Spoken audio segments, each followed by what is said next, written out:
15450 to Europe. You can listen to us over the Twitter satellite and on the internet at www.trt.net.tr through the Voice of Turkey link. Our email address is englishdesk@trt.net.tr.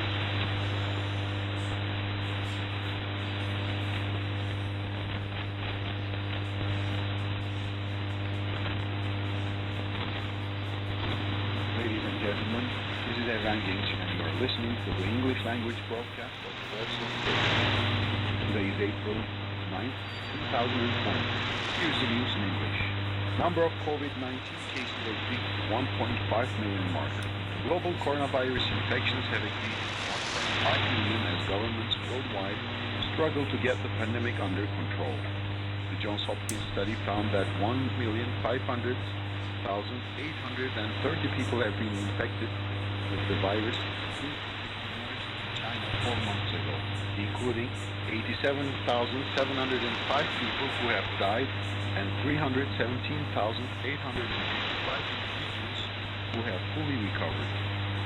The U.S. remains the country with the highest number of infections at around 423,000, but Italy is the country with highest death toll with 17,669. After it first being detected in the Chinese city of Wuhan in December, the virus has spread to at least 184 countries and regions, according to Johns Hopkins. Several efforts are being made to develop a vaccine, but most experts believe that the milestone will not be crossed for at least another year, and possibly up to 18 months.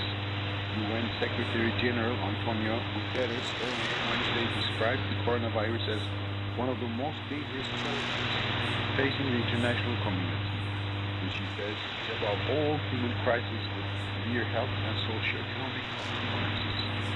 Now is the time for unity, for the international community to work together in solidarity to stop this virus and its severe consequences.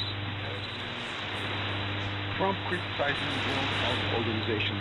U.S. President Donald Trump accused the World Health Organization on Wednesday of minimizing the threat of the novel coronavirus, saying health bodies got it wrong on the spread of the pandemic. The World Health Organization got it wrong. In many ways, they were wrong. They also minimized the threat very strongly. Not good, Trump told reporters at White House coronavirus task force briefing.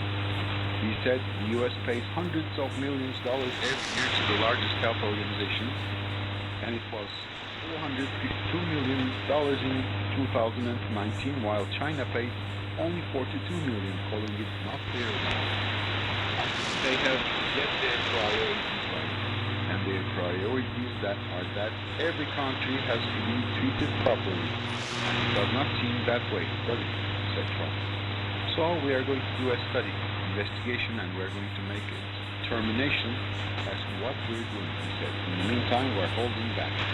On Tuesday, Trump criticized the organization for bringing China to and said the UN agency criticized him for suspending flights to China.